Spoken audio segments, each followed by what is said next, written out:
Welcome to my YouTube channel. ನನ್ನ ಚಾನಲನ್ನು subscribe ಮಾಡಿ ಮತ್ತು ಬೆಲ್ ಐಕಾನ್ ಪ್ರೆಸ್ ಮಾಡಿ. ಗೋಧಿ ಹಿಟ್ಟಿನಿಂದ ಮಾಲ್ಪುರಿ ಹೇಗೆ ಮಾಡುವುದೆಂದು ನೋಡೋಣ. 1 ಕಪ್ ಗೋಧಿ ಹಿಟ್ಟು ತಗೊಂಡಿದ್ದೇನೆ. ಅದಕ್ಕೆ ನಾನು 1 ಕಪ್ ಸಕ್ಕರೆ ಹುಡಿಯನ್ನು ಹಾಕ್ತಿದ್ದೇನೆ.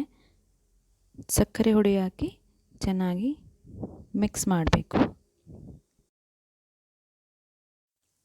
ಅದಕ್ಕೆ 1 ಕಪ್ ನೀರು ಹಾಕಿ ಚೆನ್ನಾಗಿ ಮಿಕ್ಸ್ ಮಾಡಬೇಕು.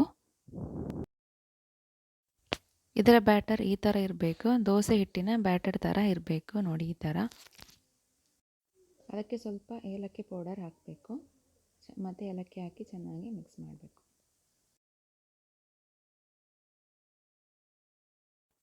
ಇದಕ್ಕೆ ಅರಶಿನ ಹುಡಿ ಅಥವಾ ಯಾವುದಾದ್ರೂ ಎಲ್ಲೋ ಫುಡ್ ಕಲರ್ ಹಾಕಿ ಚೆನ್ನಾಗಿ ಮಿಕ್ಸ್ ಮಾಡಬೇಕು.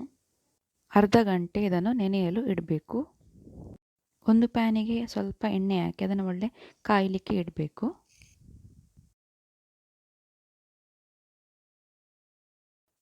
ಗ್ಯಾಸನ್ನು ಲೋ ಫ್ಲೇಮ್ ಮತ್ತು ಮಿಡ್ಲ್ ಫ್ಲೇಮ್ನ ಮಿಡ್ಲಲ್ಲಿ ಇಡಬೇಕು, ಇಲ್ಲದಿದ್ದರೆ ಮಾಲ್ಪುರಿ ಕಪ್ಪು ಬಣ್ಣಕ್ಕೆ ತಿರುಗುತ್ತದೆ.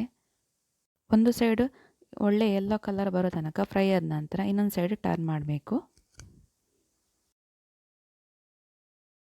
2 ಸೈಡು ಒಳ್ಳೆ ಫ್ರೈ ಆದ ನಂತರ ಇದನ್ನು ಈ ಥರ ತೆಗಿಬೇಕು. ಎಲ್ಲ ಎಣ್ಣೆ ಈ ಥರ ತೆಗಿಬೇಕು. ಈಗ ಬಿಸಿ ಬಿಸಿಯಾದ ಮಾಲ್ಪುರಿ ರೆಡಿಯಾಗಿದೆ. ನನ್ನ ಚಾನಲನ್ನು ಸಬ್ಸ್ಕ್ರೈಬ್ ಮಾಡಿ ಮತ್ತು ವಿಡಿಯೋವನ್ನು ಲೈಕ್ ಮಾಡಿ.